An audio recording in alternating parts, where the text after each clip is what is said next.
सबसे पहले तो मैं मजम्मत करूंगा अमेरिका की, इसराइल की, जिन्होंने इंसानियत का कत्ल किया है।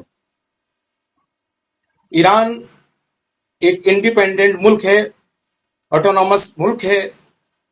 उसको भी अख्तियार है कि वो न्यूक्लियर पावर बनाए, वो अपने हिसाब से निजाम चलाए। उस मुल्क में किसकी सरकार बने, ये ईरान को तय करना है, इसराइल को या अमेरिका को नहीं। अमेरिका की पॉलिसी यही रही है कि वो हर मुल्क में मदाखलत करता है, अपनी पिट्ठू सरकार चाहता है, जिससे वहां के जो रिसोर्सेज हैं, जो पेट्रोल है, जो दूसरे खजाने हैं, उसको लूट सके।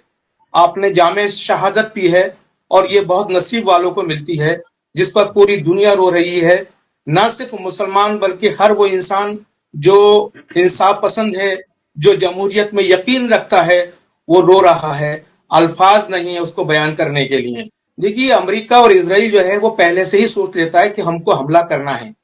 मजाकरात तो एक बहाना होता है उसको डिले करने को या दुनिया को दिखाने के लिए। ये मतलब उन्होंने पहले से नियत बना ली थी कि हमको ईरान पे हमला करना है और एक पिट्ठू गवर्नमेंट बनानी है। और यही वजह है कि उस जालिम ने हमला किया, और हमला भी इस तरह से किया कि स्कूल पे हमला, हॉस्पिटल्स पे हमला, रिहायशी इलाकों पे हमला। नहीं नहीं, इन्होंने दुश्मन को अपनी जमीन दी है मिलिट्री बेस कैंप के लिए। ये भी बराबर के शरीक हैं। पूरी दुनिया इन पर लानत भेज रही है, इन कंट्रीज पर। दूसरी बात मैं बताना चाहता हूं कि जो बड़ी कंट्रीज हैं, जैसे रशिया है या चाइना है या कोरिया है, उसने न्यूक्लियर बम बना लिए हैं।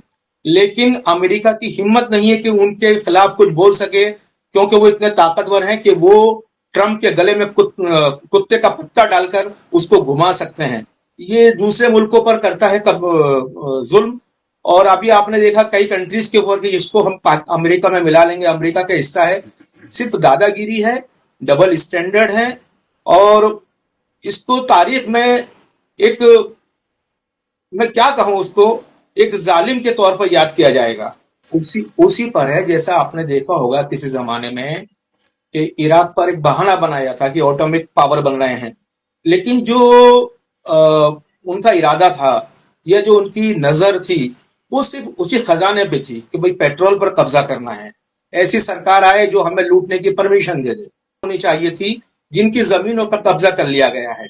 और आए दिन आपने देखी होगी वीडियोस, 10-10 साल के, 15-15 साल के बच्चों के सीनों पे गोलियां मार देती है इजराइल की पुलिस। तो क्या वो दहशतगर्द नहीं है? बिल्कुल। वो तो एक जमाने से कत्लेआम कर रहे हैं। आज लाखों फिलिस्तीनी मारे जा चुके हैं। तो मुझे थोड़ा सा तकलीफ हुई मोदी जी के स्टेटमेंट से, और जिस तरह से उन्होंने मोहब्बत का इजहार किया एक शैतान के साथ, उससे मुझे उसकी बहुत तकलीफ हुई है।